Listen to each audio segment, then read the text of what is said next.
मध्ये कोणत्याही नंबरचा स्क्वेअर कसा मेक करायचा हे बघणार आहे. आता याच्यामध्ये मी 92चा स्क्वेअर बनवायला घेतला आहे. मी 92 मल्टिप्लाय 92 केलं आहे. लास्टचा नंबर आहे ना 2, त्याचा स्क्वेअर करून मी इथे लिहिला आहे. जे नंबर्स आहेत 9, 2 आणि त्यांचा स्क्वेअर करायचा आहे म्हणून ह्या तिघांची मल्टिप्लिकेशन करून मी इथे लिहिल्या.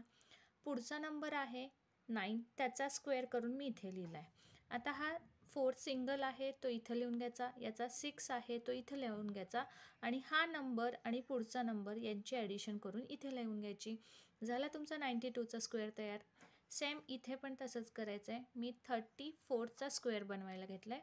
34 मल्टिप्लाय 34 केलं आहे. मी लास्टचा नंबर 4 आहे त्याचा स्क्वेअर इथे बनवून घेतला आहे. आता 3, 4 आणि त्यांचा स्क्वेअर करायचा आहे म्हणून 2 या तिघांची मल्टिप्लिकेशन करून इथे लिहिल्या. पुढचा नंबर 3 आहे त्याचा स्क्वेअर करून इथे लिहिला आहे. आता हा लास्टचा नंबर 6 आहे तो मी इथे लिहिला आहे. हा पुढचा नंबर आहे तो याच्या पाठीमागचा नंबर आहे ना 4 याच्यामध्ये ॲड करून मी इथं लिहिला आहे. आणि हा नंबर 2 आहे तो या पुढच्या 9मध्ये ॲड करून इथे लिहिला. झाला आपला 34चा स्क्वेअर तयार.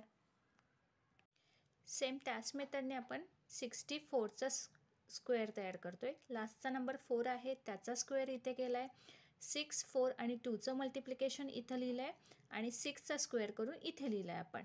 आता हा 6 आहे तो इथं लिहिला आहे. हा 1 8 बरोबर ॲड करून इथे लिहिला आहे आणि हा 4 पुढच्या नंबर बरोबर ॲड करून इथे लिहिला आहे. झाला आपल्या 64चा स्क्वेअर तयार. सेम त्याच पद्धतीनं आपण 58चा स्क्वेअर तयार करतो आहे.